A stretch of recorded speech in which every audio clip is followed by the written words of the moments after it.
사순절 둘째 주일입니다. 사순절의 여정을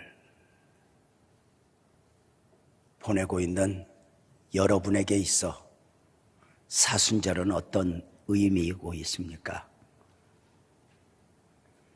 주님과 함께하는 시간, 주님을 위한 시간은 따로 되어 복된 시간을 만들어 내고 있는지요? 오늘은 사순절 기간 복음을 품은 영성으로 살아보자. 복음을 전하는 영성으로 살아보자 하는 바람 가운데 말씀을 전하게 될 것입니다. 버킷리스트라는 말을 잘 아실 줄 압니다. 버킷리스트는 사람이 사람으로 살아가면서 죽기 전에 꼭 가고 싶은 곳을 목록을 작성하여 내가 이곳에 가야 되겠다, 이것을 해야 되겠다, 나 죽기 전에 이것을 하고 싶어. 그 적어놓은 목록이 버킷리스트입니다. 2007년 미국에서 버킷리스트라고 하는 영화가 개봉되면서 대유행을 했지요. 영화에서 두 주인공 은퇴자들은 암이라는 사형 선고를 받고 비로소 인생이 무엇인가, 죽기 전에 늦었지만 무엇을 해보고 싶은가, 목록을 작성하여 좌충우돌 한 가지씩 실행해 나가는 모습은 때로 짠하기도 하고 또 나름 감동도 주면서 영화가 펼쳐집니다. 여러분들에게 있어 버킷리스트가 있다면 무엇입니까?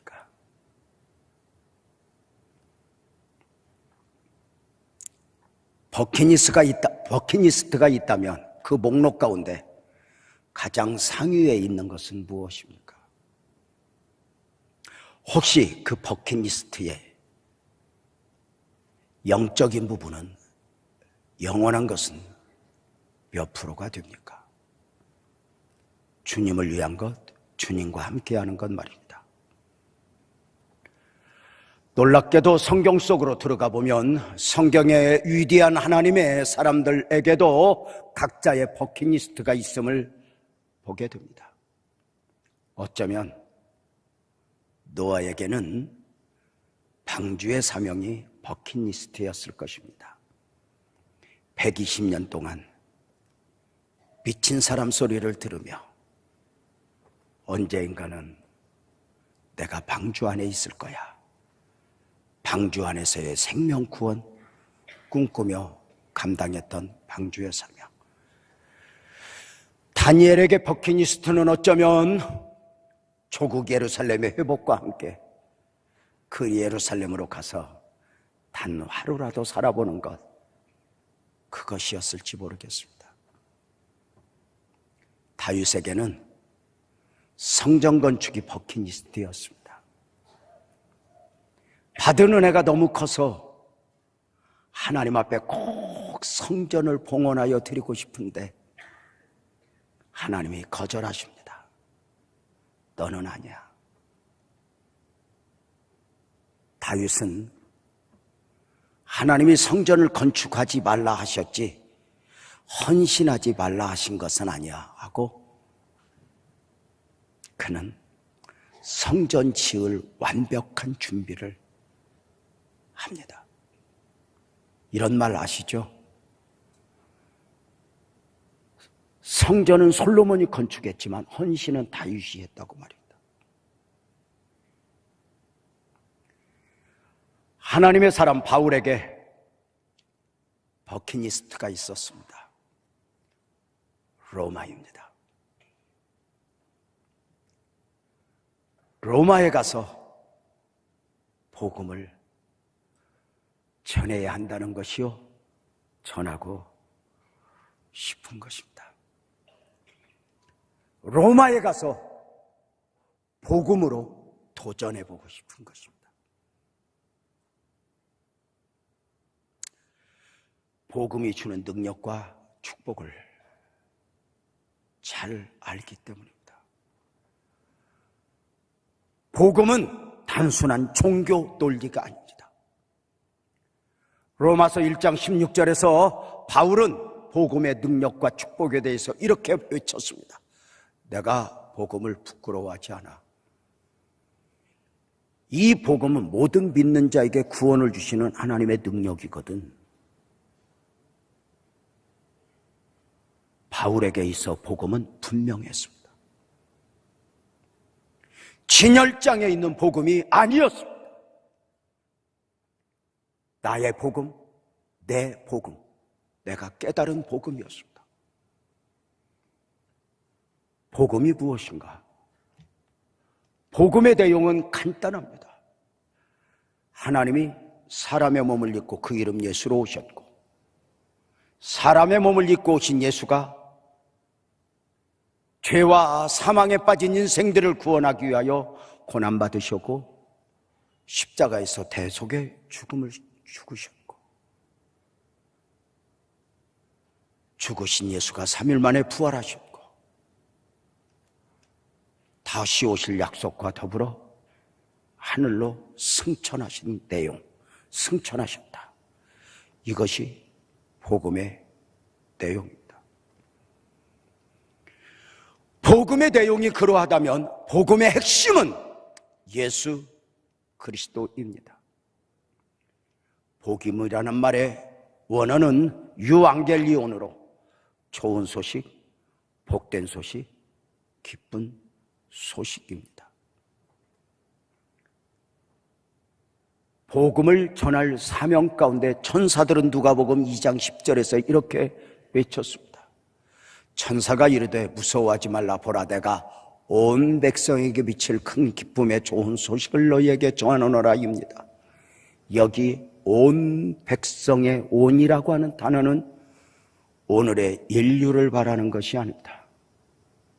과거의 사람들, 오늘의 사람들, 미래의 사람들을 다 품어 이들 모두에게 미칠 큰 기쁨의 좋은 소식이니 환경과 공간을 초월한 소식입니다.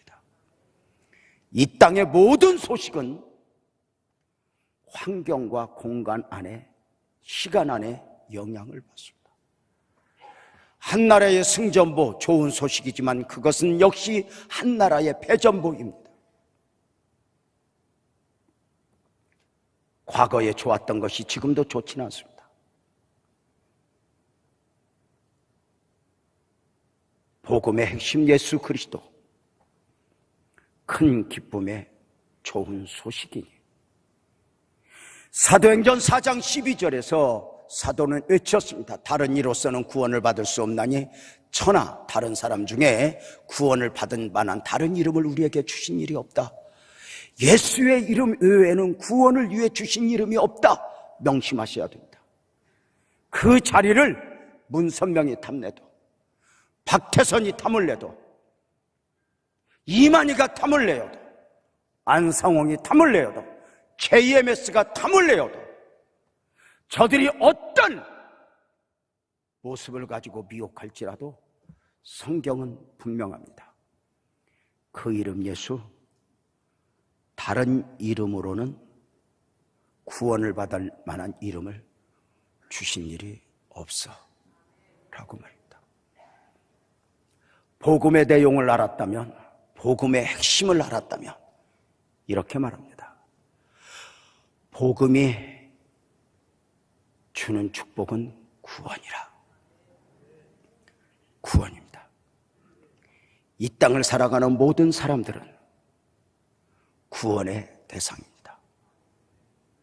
저들이 인식하든지 못하든지 이 땅을 살아가는 모든 사람들은 죄와 사망적 존재요. 저들은 구원을 받아야 하니 방식은 단 하나입니다. 사도행전 16장 31절 말씀하죠. 주 예수를 믿으라. 그리하면 너와 내 집이 구원을 얻으리라. 죄인이 구원을 받는다. 복음입니다. 이것은 진리입니다.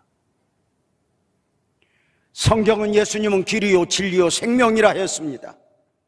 다른 말로 하면 예수님은 천국 가는 진리요, 천국 가는 길이요, 천국 가는 생명이 됩니다. 예수님만이 구원받는 길이요, 구원받는 진리요, 구원받는 생명이 되는 것입니다. 오늘의 사람만 구원하는 것이 아니라 과거에도 앞으로도 모든 사람이 구원을 받아야 한다면 이 복음, 이 진리가 갖춰야 할 요소는 뭐갈까요? 시간과 공간을 초월해야 합니다. 이것이 복음이냐 할 때 참 복음을 판단하는 기준이 있습니다.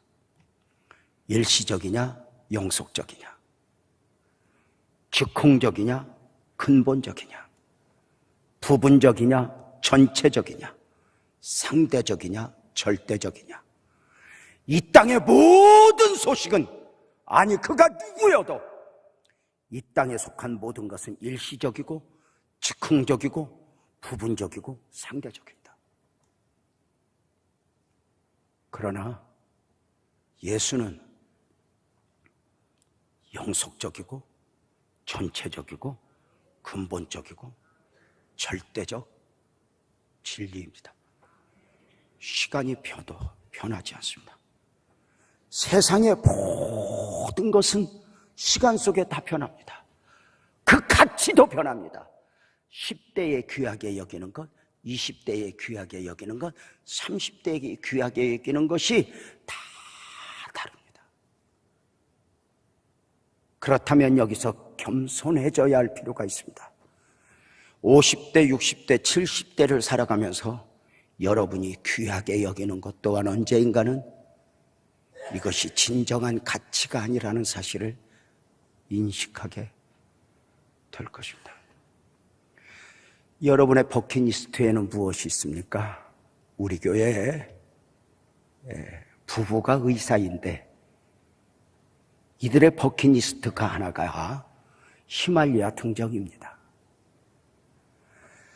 산 좋아하는 사람들 참 많죠. 여러분, 그 산에 정말 무슨 취미를 비하하고 싶어서는 아니지만 내가 그 산의 진수를 다 몰라서인지 모르지만 새벽 2시, 3시에 탄광촌에 들어가는 라이트를 달고 오늘은 청계산, 내일은 어떤 산, 온 산을 정복하고 다니는 거 귀하다 여깁니다. 자, 분명한 건 우리 그 의사 내외가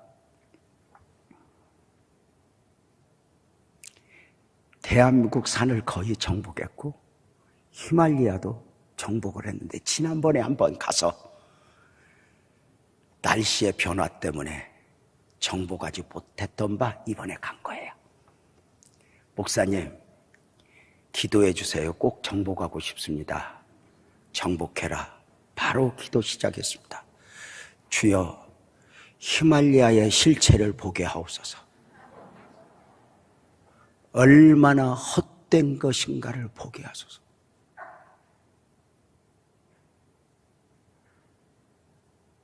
기후 변화 가운데 히말리아가 눈이 많이 녹았고 그 히말리아 골짜기보다 쓰레기 천지인 것을 보고 왔습니다. 환상이 깨졌습니다. 그래서 이제 안 갈 건가 보다 했더니 다른 곳으로 간다고 합니다. 일부 예배 때 그 내외가 안 온 줄 알고 이야기를 시작했는데 2층에 앉아 있는 걸 몰랐습니다. 바로 메시지가 왔습니다. 다른 데 안 갑니다.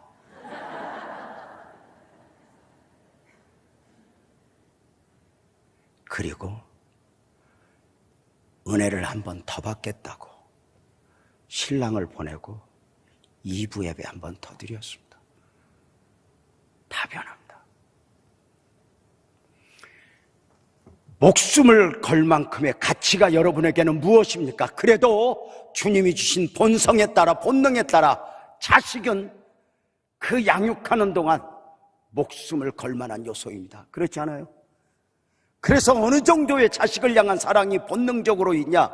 여러분, 자식이 아프면 자식이 계속 아팠으면 좋겠어? 내가 아팠으면 좋겠어? 내가 아팠으면 좋겠어. 이게 자식을 향한 사랑입니다. 남편이 아플 때 내가 계속 아팠으면, 내가 대신 아팠으면 좋겠어? 남편이 계속 아파야 돼. 남편 아플 때 바로 기도합니다. 주여, 이번에 다리를 부러뜨리시옵소서. 근데 그 자식도 40이 넘어 50이 넘으면 자식이 전부라고 여겼던 부분에서 아니라는 것을 알게 됩니다. 그래서 미안하지만 인생의 50이 넘으면 자식 자랑 없습니다. 자식 자랑하다가 쓴맛을 본 사람들 많습니다. 다 변합니다. 그래서 기어다니는 손주만 보고 좋아합니다. 여기 보라고.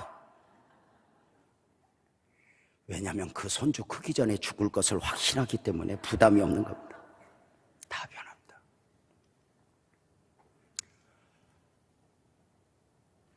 변하지 않는 복음. 하나님이 사람의 몸을 입고 그 이름 예수로 오셨고 고난받으셨고 죽으셨고 부활하셨고 승천하셨다가 다시 오신다.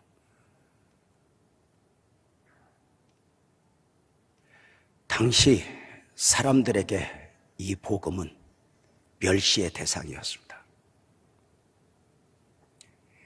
가난한 사람들, 배우지 못한 사람들이 믿는 종교 논리였을 뿐입니다.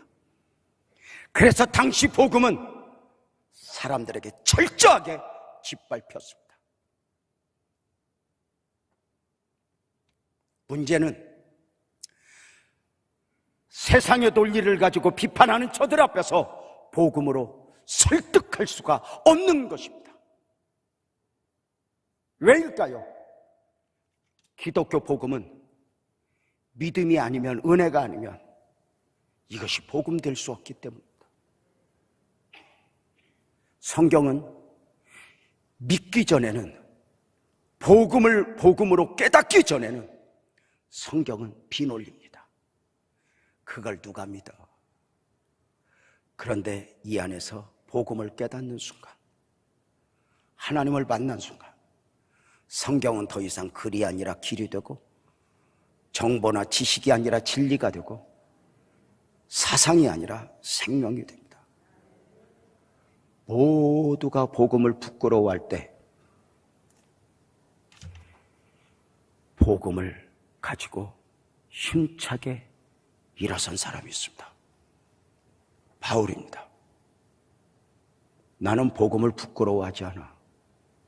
이렇게 말입니다. 복음을 멸시하는 저들 앞에서, 복음을 단순한 종교 논리로 보는 저들 앞에서 복음을 부끄러워하지 않는다. 복음을 부끄러워하지 않는 정도가 아니라 복음에 대한 자부심, 이 복음에 대한 확신, 이 확신 가운데 아그리빠 왕 앞에서 재판을 받는 가운데 높은 보좌에서 자신의 운명을 결정지을 수 있다고 사람 앞에서 그는 이렇게 외칩니다. 사도행전 26장 29절. 말이 많으나 적으나 당신뿐 아니라 오늘 내 말을 듣는 모든 사람도 다 이렇게 결박동도 외에는 나와 같이 되기를 하나님께 원하나이다. 간단하죠? 나의 묶인 것 말고는, 내가 지금 묶여 있지만, 내가 당신의 사슬에는 매여 있지만, 나는 복음으로 자유했어. 그래서 나의 묶인 것 말고는 당신들 나 닮아야 돼. 화려하고 대단해서가 아닙니다. 복음의 확신입니다. 우리도 마찬가지입니다. 오늘이라는 삶에서 가난에 묶여있고 질병에 묶여있고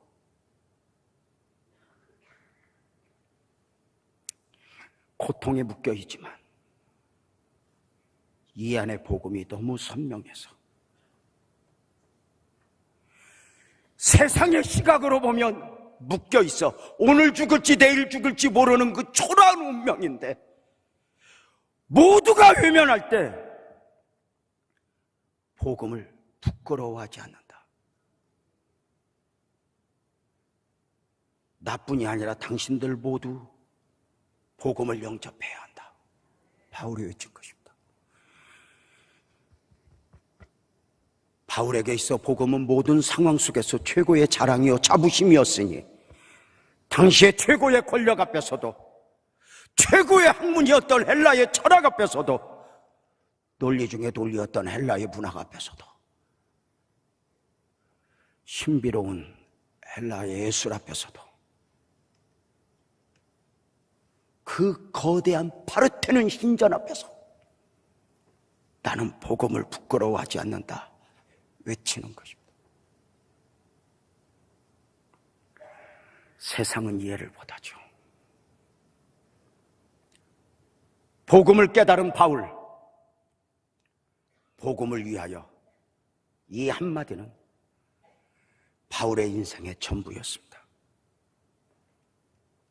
복음의 특징처럼 내 안의 복음이 나만의 복음이 아니라 복음을 지키는 정도가 아니라 이 복음을 또 다른 사람에게 전해야 하니 그 사명을 사도행전 20장 24절에서 이렇게 말했죠. 나의 달려갈 길과 주 예수께 받은 사명 곧 하나님의 은혜의 복음을 증언하는 일을 마치려 하면은 나의 생명조차 조금 더 귀한 것으로 여기지 않아. 사랑하는 여러분, 생명조차 귀한 것으로 여기지 않을 만큼의 가치가 여러분에게는 깨달아져 있습니까? 생명조차 귀한 것으로 여기지 않을 만큼의 진정한 가치가 있다면 무엇입니까?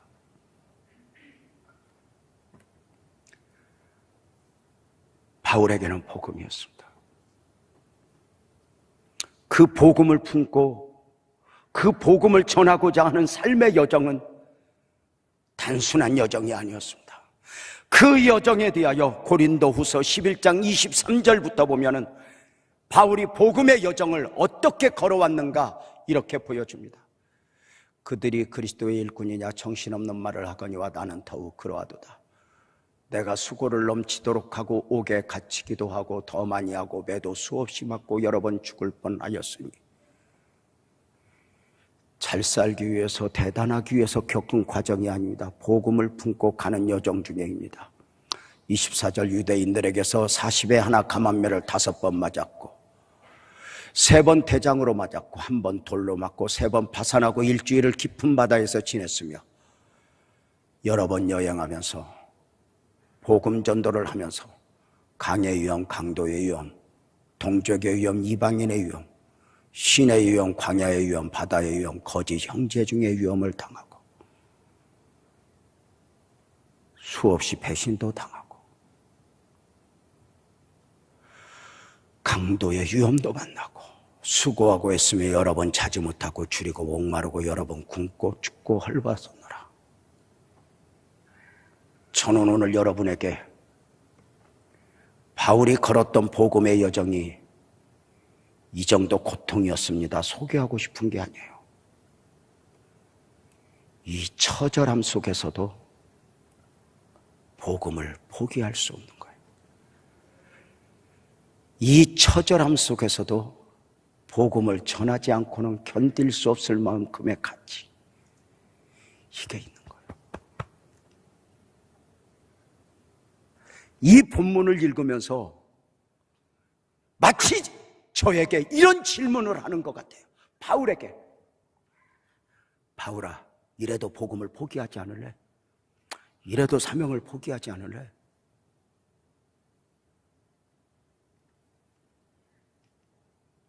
도대체 바울에게 있어 복음의 가치는 어느 정도이기에 이 처절한 삶의 대가를 지불하면서도 그 길을 가야만 했을까? 일찍이 이 복음의 원리를 깨달은 모세는 애굽의 금은보화를 거절합니다. 바로의 공주의 아들이라 칭함을 거절합니다. 하나님의 백성과 함께 고난받기를, 그리스도와 함께 고난받기를 작정합니다. 무엇이 진정한 가치인가? 어쩌면 우리는 예수 믿고 그저 나 하나 잘 살기 기대하고, 예수 믿고 그저 교회를 나와주었다는 이유 하나만으로 우한질고는 없었으면 좋겠다 바라는 평범한 종교인의 모습. 그런데 복음은 때로 우리 인생을 흔들어요.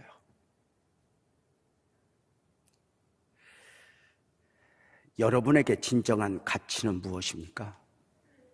무엇이 여러분을 흥분시킵니까? 오늘 열심히 살아야 될 이유, 고난을 견뎌야 될 이유, 그 안에는 자식이 가장 큰 자리를 차지합니다. 그런데 어느 날 그 자식이 어미아비보다 몸뚱아리가 커버립니다. 자식은 그래도 자식입니다. 그게 해답일까? 보십시오. 복음의 가치. 바울은 1차, 2차, 3차 전도 여행을 다니면서 많은 곳을 다니면서 이 안에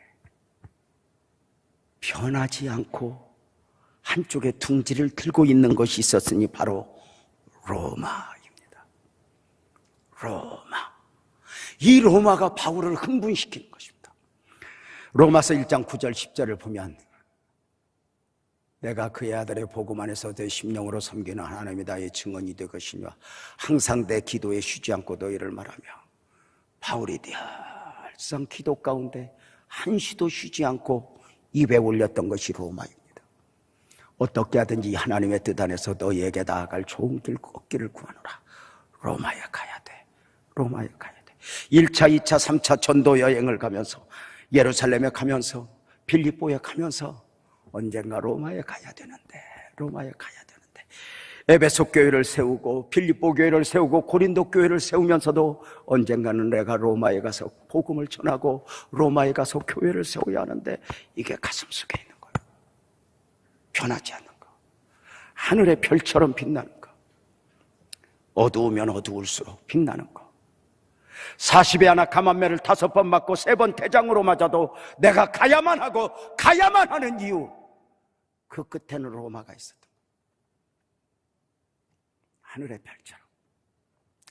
지난 한 열흘 동안 혹시 하늘을 보셨는지요?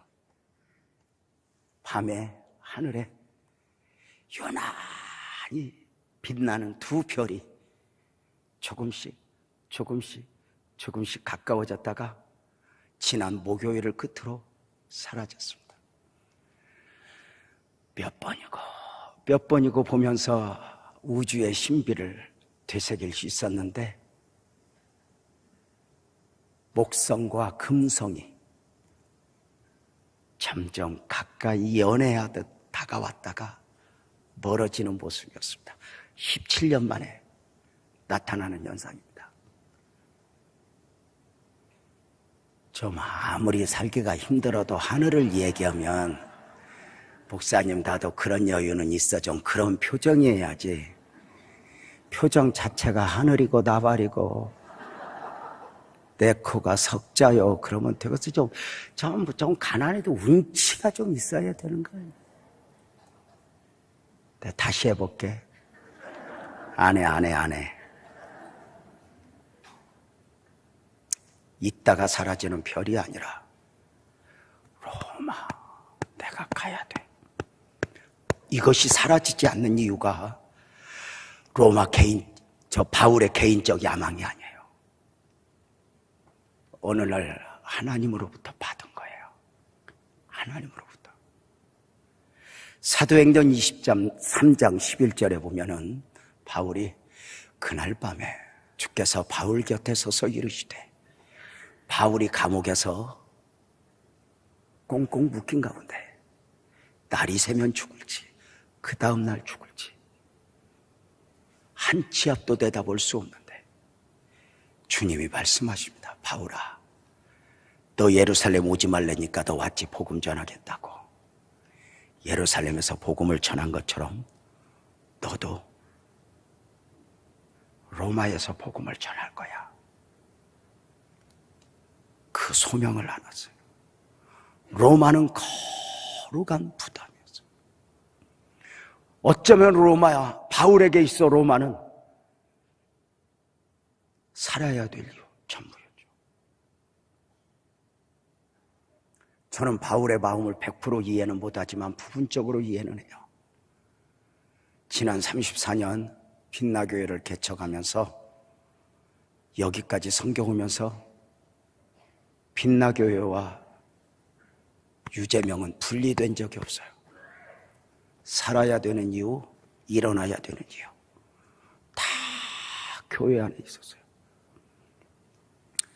지구촌에 어디를 가봐도 우리 교인들보다 귀한 이름은 단 하나도 없었어요.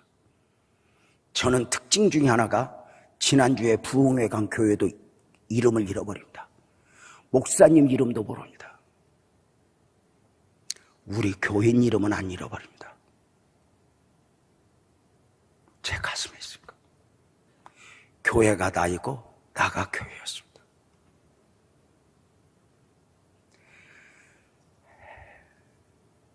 교회 돈은 제가 함부로 쓰지 않아도 내 돈이 교회 돈이면 내 삶이 교회와 하나임을 나는 우리 아내와 살면서 그렇게 살아왔습니다. 이동성전에서 이곳에 와서 구체화되기까지 모든 행정이 개척한 지 24년 단 한 번도 자동차에 기름을 넣고 청구해 본 적도 없고 교회가 나에게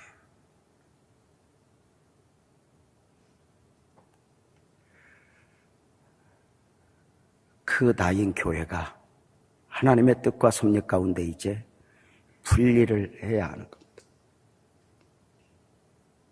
그러면서 기도하는 것입니다. 하나님, 제게 로마를 주십시오.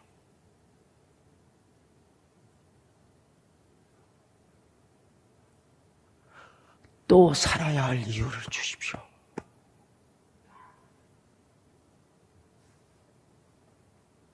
나를 변화시킨 복음, 나의 나 된 것은 하나님의 은혜로라 했던 복음. 복음은 전하고 싶잖아요. 나누어주고 싶잖아요. 무엇인가 바울은 로마로 여행하고 싶은 게 아니에요. 출세하고자 다 로마를 갈 때 그 로마를 통해서 뻗어나간 길을 통해서 전 세계에 복음을 전하고 싶은 거예요. 나는 갈 거야. 로마는 바울의 버킷리스트였어요. 그의 복음의 영역이 뭐죠? 로마서 1장 14절에 보면은 헬라인이나 야만이나 지혜 있는 자나 어리석은 자에게 다다가 비친 자라. 그가 누구이든지 상관이 없어요.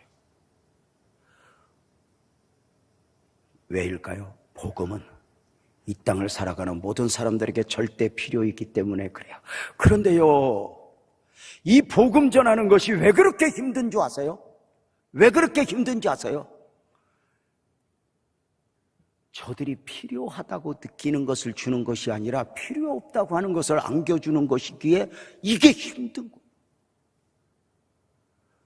저들이 빵이나 우유를 원하면 믿음이 아니어도 은혜가 아니어도 줄 수 있어요. 그래서 믿음이 아니어도 NGO 사역은 전 지구촌에 역동적으로 움직여요. 그러나 분명한 것이 있어요. 미국이 아프리카를 쏟아부어 도와도 아프리카 달라지지 않아요.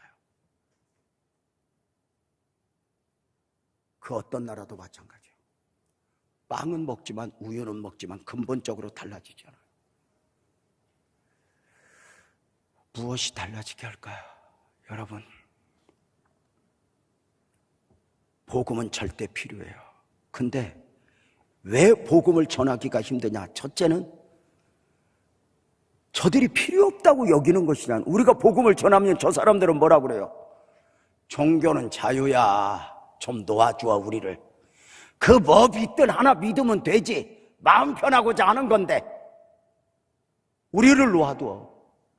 근데 우리는 이렇게 말해요.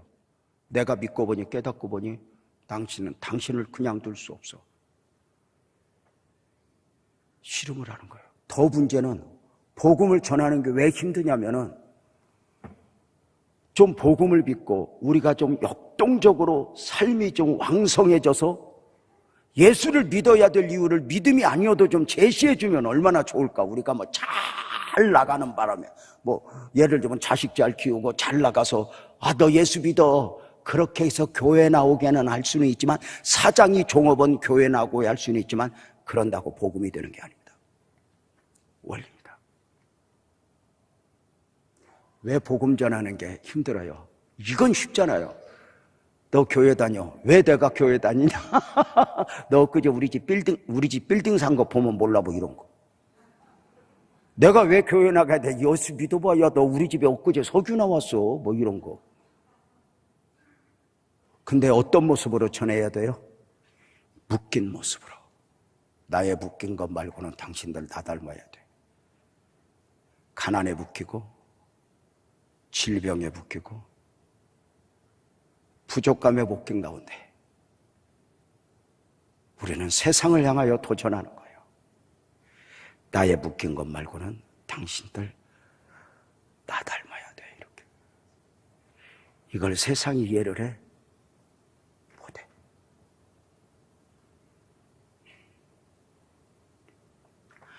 그래서 좀 복음을 전하는 자들이 좀 옷도 잘 입고 뭐 이렇게 해보지만 그런다고 되는 게 아니야. 복음은 쉽지 않아.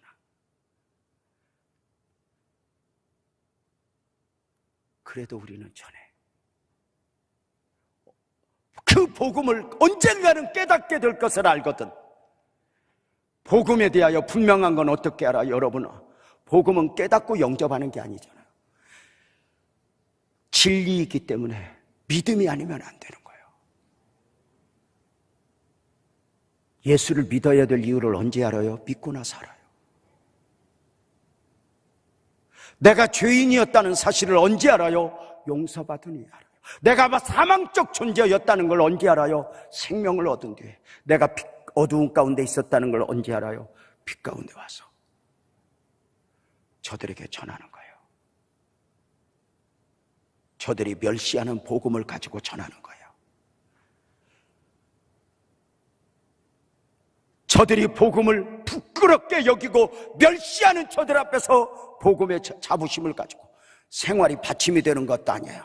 가난에 묶이고 질병에 묶인 모습으로 나의 묶인 것 말고는 나 닮았으면 좋겠어 전하는 거예요.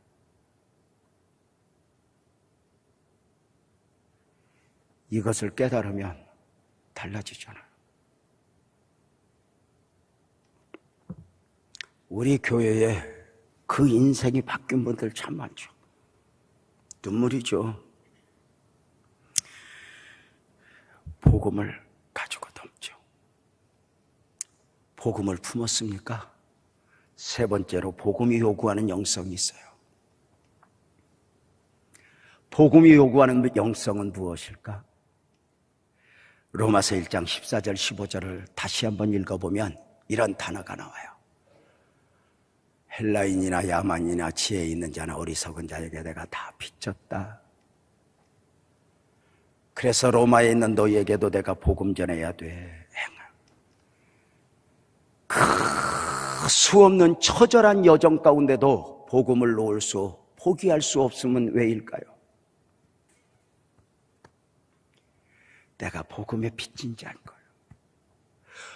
어떤 사람이 복음의 빚진 자로 자기 인식을 해요? 더 큰 은혜를 입은 사람입니다. 더 큰 용서를 받은 사람입니다. 앞서 은혜를 입은 사람입니다. 대강 살 수가 없는 거죠. 성 프란시스의 제자로 영성 훈련을 받고 복음 안에서 삶을 살아가던 제자가 어느 날 기도하다가 환상 가운데 입신을 하게 되었습니다.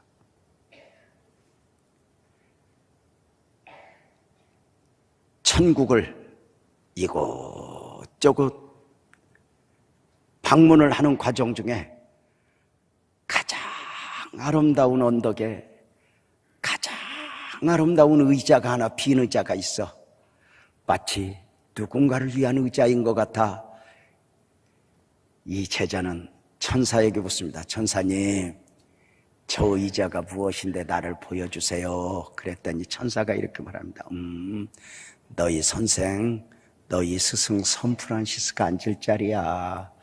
그가 복음을 알고 복음의 삶을 사는데 그의 거룩, 그의 인내, 그의 헌신을 알고 이렇게 축복을 준비한 거야. 샌프란시스가 오면 바로 앉을 거다. 환상 중에 깨어난 그 제자가 선생님을 시험합니다. 선생님은 선생님 스스로를 어떻게 생각하세요? 그랬더니 나는 죄인 중에 교수야. 악하고 악한 사람이지. 그러자 제자가 목소리를 높입니다. 선생님 위선자예요. 선생님 스스로 거룩하잖아요. 깨끗하잖아요. 하늘에서도 인정했어요.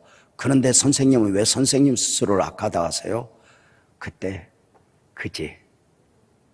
근데 내가 이만큼의 은혜를 입을 수 있었던 것은, 내가 이만큼 살 수 있었던 것은 다른 사람이 누리지 못한 은혜, 더 큰 은혜를 입었기 때문이야. 이렇게 설명을 해요. 만약에 내가 입혀진 은혜가 누군가에게 입혔다면 그 사람은 나보다 10배나 더 잘 살았을 거야. 내가 받은 은혜에 비해 이만큼밖에 못 사는다. 내가 악한 거지, 내가 나쁜 거지, 그랬다는 거야. 존경하고 사랑하는 성도님들, 여러분이 가지고 있는 물질의 여유, 건강의 여유, 학문적 여유, 달란트의 여유가 혹시 여러분만의 것이라고 생각하십니까? 내가 누구보다 공부했기에 나는 이만큼은 살아야 돼. 내 돈 내가 벌었기에 가난한 사람들, 배우지 못한 사람들을 혹시 왜 저 따위로 살아 비하하고 있지는 않습니까? 솔직히 고백하십시오. 열심히 산다고 사라집니까? 은혜 아닙니까? 은혜 아닙니까? 내가 가진 물질의 여유, 건강의 여유가 관리를 잘해서입니까? 학문적 여유가 내가 머리가 좋아서입니까?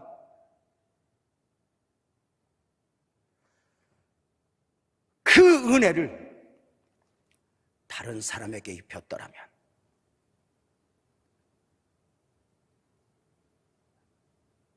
바울은 더 큰 은혜를 입었기에 복음의 빚진 자라고 생각합니다. 복음을 깨달아 보셨습니까? 복음을 알아보셨습니까? 복음 앞에서 나 자신이 어떤 존재인지 보셨습니까? 오래전 선부성전에 있을 때 신방을 하다가 예배당에 갔더니 집사님, 여자, 노인, 나이 많은, 그때만 해도 이렇게 참 저 나이 많은 노인이다 했더니 지금 내 나이야 보니까. 근데 그분이 예배당에 앉아서 혼자 찬송을 합니다. 혼자.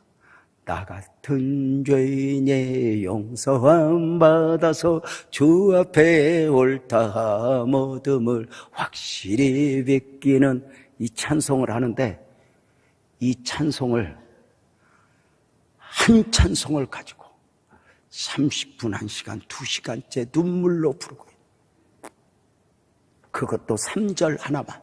나 같은 죄인이. 그 모습이 너무 좋아서 가서 기도해 줘야겠다. 그리고 가까이 갔는데 노랫소리가 이상해요. 소개하고 싶은데 해도 괜찮을까? 강대상 용어가 아니라 용납해 주신다면 해볼게요.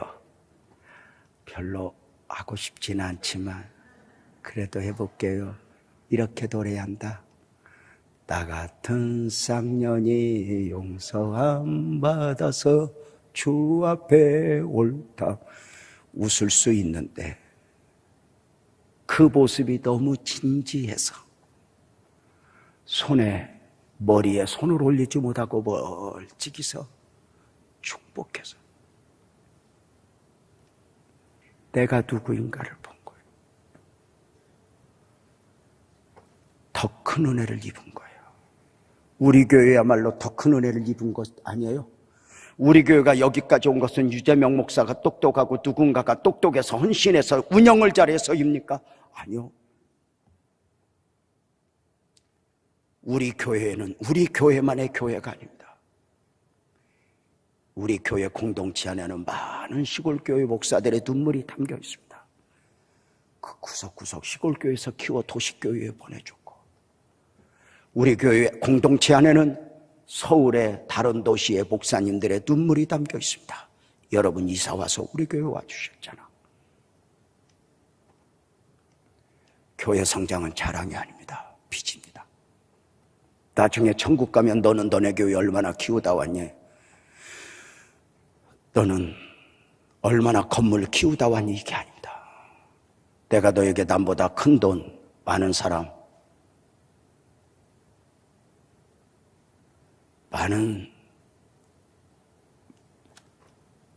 조건들을 주었는데 내가 어떻게 사용하다니. 달란트 비웁니다. 여러분은 아닐 것 같아요? 주님, 나 이 정도 누리다 왔어요. 이걸까? 나 잘 먹고 잘 살다 왔어요. 이걸까? 혹시 내게 있어진 물질의 여유, 시간의 여유, 건강의 여유, 학문적 여유, 달란트의 여유는 거룩한 빚이라고 생각하지 않아요? 바울 사도는 고린도전서 9장 16절을 통해 이렇게 고백했어요. 내가 복음을 전할지라도 자랑할 것이 없어. 내가 해야 할 일이야. 복음을 전하지 않으면 화가 있었을 거야. 그 정도 진정한 가치죠. 복음은 보상을 바라는 게 아니에요. 여러분 아시죠? 내가 이렇게 드려져 사는 것은 하나님이 나를 축복하실 거야. 계산이 아니에요. 내가 입은 은혜가 너무 큰 거예요. 물론 복음의 특징이 앞으로 주실 하나님의 축복을 기대하는 거 맞아요. 그런데 그건 주님의 주권이에요. 앞으로가 계산되지 않아도 이미 내가 입은 은혜가 오늘 복음 안에서 복음을 위해 살아야 될 충분한 이유가 되는 거예요. 내가 입은 은혜가 너무 커서 그 은혜 안에서 나는 대강 살 수가 없는 거예요. 나는 누구인가?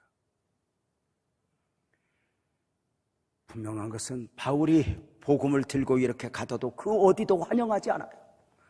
다 거부하고 돌로 치고 채찍으로 치고, 그런데 복음을 가지고 가요. 빚진 자의 심정으로 나는 빚을 갚아야 돼 하는 심정. 바울에게 이방인의 전도와 로마에 대한 거룩한 부담을 주셨던 하나님은 오늘도 여러 가지 모양으로 거룩한 부담을 줄 거예요. 전도의 부담, 새벽기도의 부담, 북한 선교에 대한 부담, 지극히 작은 소자에 대한 부담, 교회의 필요에 대한 부담, 목사의 동역에 대한 부담. 우리 성도들 중에 어느 날 하나님 앞에 기도하여 선교지에 교회 하나 세워야 되겠다, 북한의 교회를 세워야 되겠다. 어느 날 100이라고 하는 단어를 주어 저에게 이렇게 말해요. 목사님, 제가 선교지에 교회 100개 짓고 싶어요. 그래. 근데요, 아들에게 이야기했어요. 내가 못하면 네가 해라. 잘했어, 장로님. 잘했어. 무엇이 진정한 가치일까? 어제 장로님 권사님이 저를 오라고 해서 갔어요. 노인이죠. 목사님, 은퇴하신다고 하는데 목사님 나중에 걱정돼요. 제가 뭘 해드릴까요? 목사님 동역하고 싶은데. 누군가는 평생에 만지기 힘든 돈을 탁 대놓고 목사님 알아서 쓰래요. 그러지 마. 나 많아. 아니, 목사님 그렇게.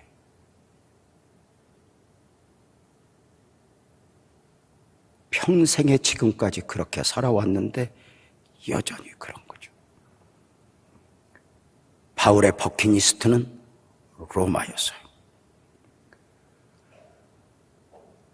로마만이 아니라 모든 곳을 품었어요. 분명한 것은 그들이 환영하지 않는다는 거예요. 그런데도 가야만 하는 이유가 너무 분명해요. 화려한 모습으로가 아니라 떡과 우유를 싣고가 아니라 묶인 모습으로 가는 거예요. 가난에 묶이고 질병에 묶이고 상처에 묶인 모습으로 복음 하나가 선명하여 가는 거예요. 이것을 내 안에 멈추면 안 되잖아요.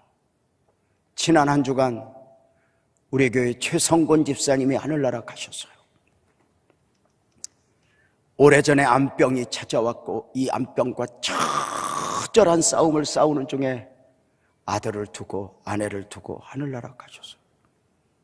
근데 그 질병과 싸우는 중에 복음을 알게 된 이 집사님, 죽기 전에 친구들을 전도하고 교회 한 번이라도 와봐, 사와봐, 사정을 하고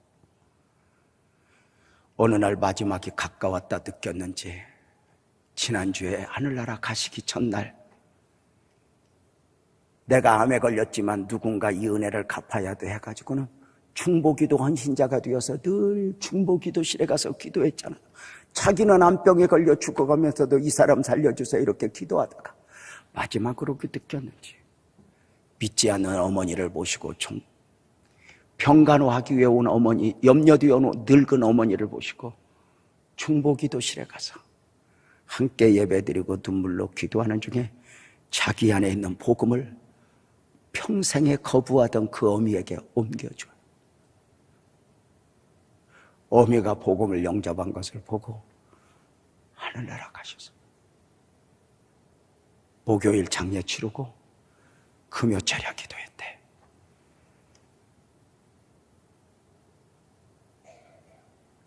딸의 손, 좌부의 손을 잡고 어미가 와서 아멘, 아멘 하고 기도를 받아요. 최성곤 집사님이 우리 곁에서 주님 곁으로 갔는데 최고 멋진 그림을 그려주고 가고 화려하고 대단해서 가냐. 복음 전하는 게 왜 힘들어요? 거부하는 걸 전해야 하니까. 싫다고 하는 것을 전해야 되니까. 그런데 어떤 모습으로? 묶인 모습으로. 가진 것도 없어. 나를 보기에 작아질 수 있는데 이 복음이 너무 선명한 거야. 나는 복음을 부끄러워하지 않아. 생명만 구원할 수 있다면 우리 예수님이 생명을 구원하시기 위하여 십자가에 달리셨어요. 혹시 십자가에 달리신 예수님의 그림을 보신 일이 있나요? 사실은 사람이 보기에 민망스러워 시로라기를 걸쳤지 성경은 예수님이 십자가에 달릴 때 시로라기 하나 걸치지 않았대요. 맨몸으로 피를 흘려. 그런데 이렇게 말해요. 부끄러움을 개의치 않더니. 왜? 우리 생명을 구원하시기 위해. 생명 구원이 그만큼 가치가 있는 거예요. 자식을 붙들고 씨름하는 게 가치가 있잖아요. 여러분 그 이야기 들어보셨죠? 그렇게 귀하게 여기던 아들이, 곱게 자라던 아들이 중학교에 1학년, 2학년 성장하는 중에 성중독에 빠져요. 성도착증같이. 이상한 동영상을 보고 그 환상에 젖어 살다 보니 눈동자가 흐려지고 애가 정신적으로 혼미해져요. 어미가 그 아이 쏟았던 사랑을 알기에 아들아 그러지 마, 아들아 그러지 마, 사정하지만 엄마 알았어 하고 방에 들어가면 그 유혹을 못 이기고 이상한 동영상, 이상한 행동을 하며 애가 망가져. 이 어미가 기도를 하고 저 아들을 어떻게 살릴까? 나를 죽여주세요. 우리 아들 살려주세요. 하면서 감동이 오는 대로 이 어미가 아들 방을 들어가니 아이들이 급하게 컴퓨터를 꺼요. 눈동자는 흐려져 있고 행동은 이상해요. 어미가 조용히 방문을 잠가요. 그리고 아들에게 이야기해요. 아들아, 여자 봄이 그렇게 궁금하니? 만지고 싶니? 해보자.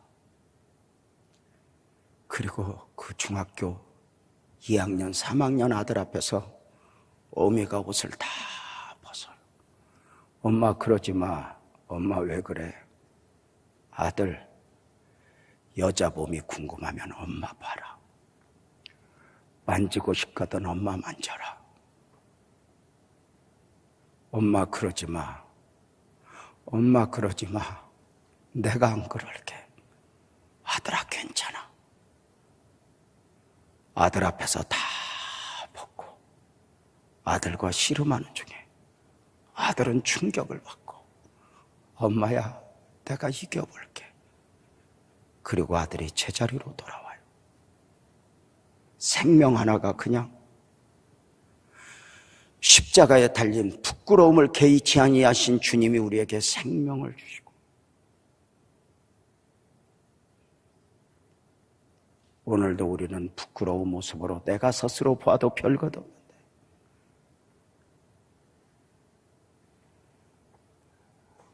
복음을 위하여 사순절 기간 복음은 여러분에게 어떤 의미입니까? 복음을 품은 영성으로 복음을 전하는 영성으로 그림을 그려보지 않겠습니까?